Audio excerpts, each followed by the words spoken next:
There were paramilitary trappings at the funerals in Galbally, County Tyrone this afternoon of Declan Arthurs and Seamus Donnelly.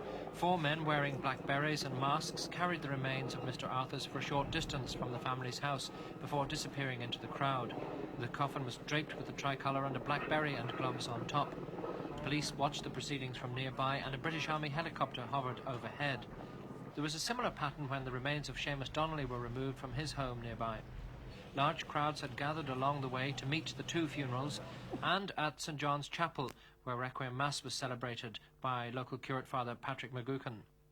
Many mourners who were unable to get into the church stood in the adjoining graveyard, which had been surrounded by police in riot gear.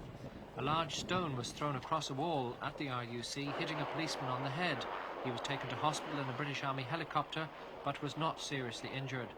The police presence at the funeral had been much greater than before, with over 50 Land Rovers parked in front of the church and dozens of others on nearby roads, but there were no further incidents as the 2 IRA men were buried. Camera crews were kept back from the family home of 29-year-old Gerard O'Callaghan near Benburb, as 4 masked men wearing black berets carried the tricolour draped coffin with beret and gloves on top a short distance before disappearing. Other mourners then took over. A line of RUC Land Rovers was in position around a turn in the laneway from the house.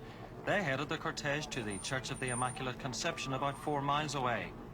During Requiem Mass, Father Patrick Campbell said that Gerard O'Callaghan was one of 9 Irishmen shot dead in Loughgall by British armed forces in a conflict which continues to engulf this part of Ireland.